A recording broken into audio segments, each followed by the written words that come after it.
After each town council meeting, the staff sits down and records a quick recap, highlighting the public meeting. The complete meeting can be found on the Town of Avon, Indiana's YouTube page, but this podcast is designed to give you a simple overview to help keep you informed about what is happening. The Avon, Indiana Town Council meets twice a month at Avon Town Hall.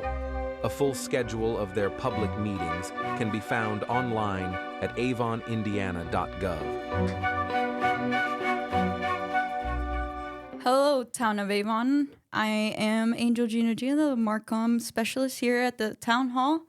And today I'm with two very special guests talking about the Avon Town Council meeting that happened last night at November 16th. And let me introduce my guests. Go for it. Hi, Angel. This is Ryan Cannon, Town Manager, Town of Avon. And Shelby Pride, the Parks and Recreation Director with the Town of Avon. Ryan, you want to take it away and give us a quick recap on what happened last night? Absolutely. We did have kind of a heavy agenda compared to normal, but we were still able to do it in 30 minutes. So the council was very efficient last night, but we did have some important things on the agenda. The first item under new business was our 2024 insurance renewal, which I know everyone will think is super exciting. But every year the town has liability insurance coverage that covers three things typically: any liability we have, our workers' comp, and then cybersecurity. And so this is our renewal for the next 12 months. We're happy to report that we only had a 4.5% increase this year, which some may say that sounds bad, but that's actually really good, assuming the town added a new sports department. We had an increase in our number of employees, and we had an increase in our payroll, as well as additional vehicles and other items that we had to cover. So a 4.5% increase is great. So the town council did approve that, and so we'll do that again next year. The next thing on the agenda is people may notice that there's some road construction going on, and there's a couple of houses that we did a demolition quote for. The town's actually going to do demolition on 6 homes. 5 of them will be along Dan Jones and Avon Avenue that are the two on Avon Avenue are hangovers from old projects. One we've been using for a field office. The other is just vacant, and so we're just getting around to taking it down. And then there's 3 that will be part of our next phase of Dan Jones widening, phase 2, which will go from County Road 100 South to County Road 150 South. So one of the homes is 2 houses south of Ziggy's Coffee.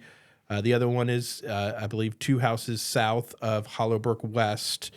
And then the third one is 2 houses south of County Road 150 South on Dan Jones. So all of those homes will be demolished here over the next 60 days.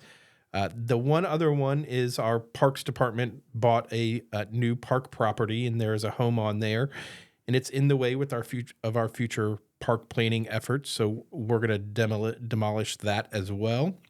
And so the town council actually last night only approved the one. The rest will go to our redevelopment commission and for approval. And so that will actually happen next week. But the town council did approve the bid to demolish the house at what we call the Summer Lot property using food and beverage funds. The total bid for the demolition of all 6 of those houses is $98,317. The next item I'm going to turn over to Shelby and let her tell everybody a little bit about. Yeah, so the next piece of new business was awarding the quote for our sports fields. And when I introduced this to the council, I reminded them that when we signed the agreement with the Avon Junior Athletic Association to partner with them, we agreed to eliminate their family fee. In lieu of that, we agreed to contribute a dollar amount to capital improvements for the sports fields. So myself with the sports staff over there, we've come up with a list of things that we think will be amazing first improvements to the ball diamonds over there.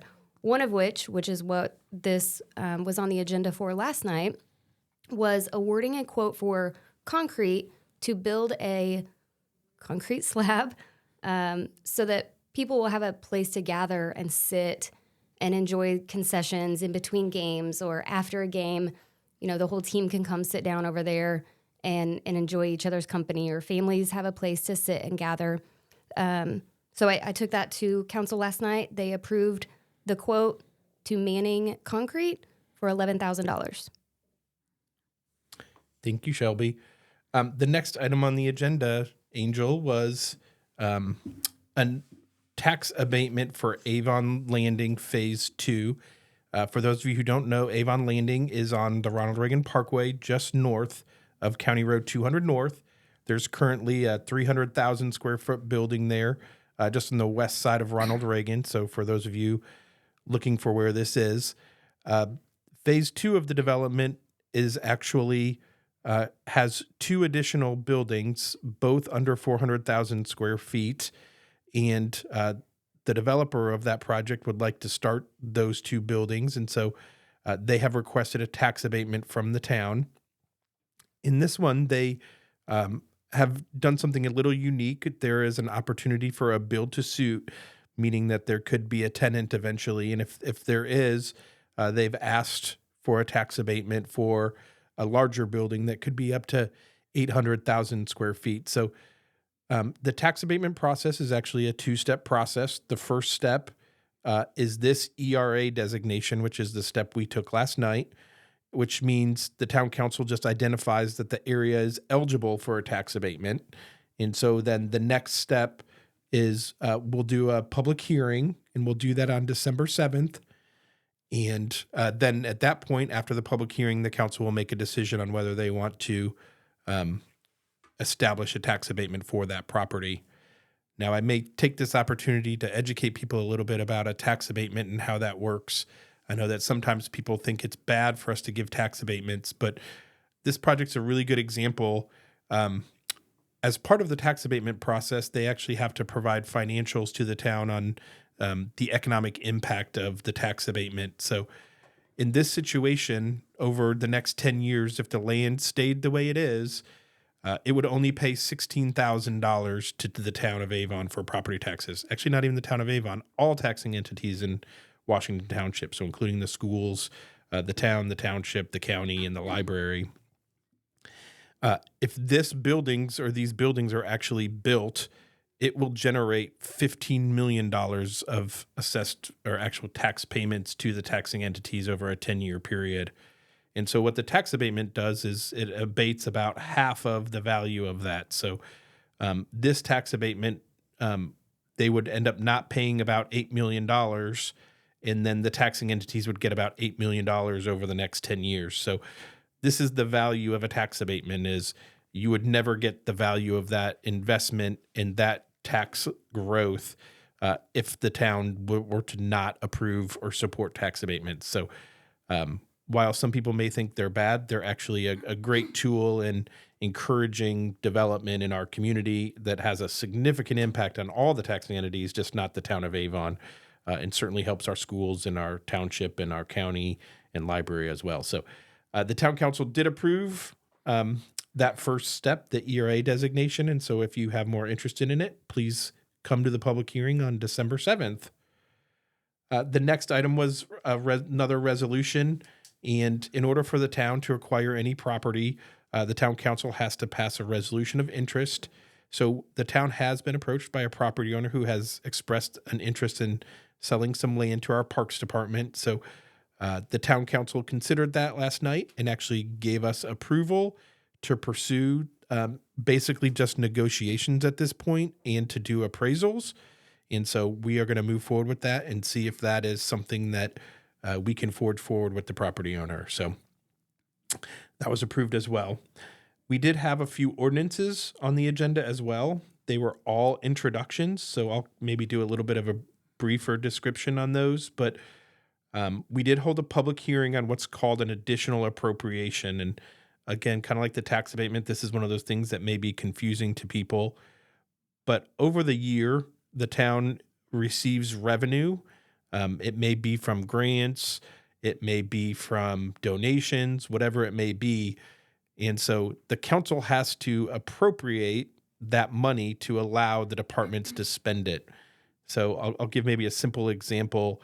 If the police department gets a $5,000 donation for their canines, that money, in order for the police department to spend it, the money has to be appropriated.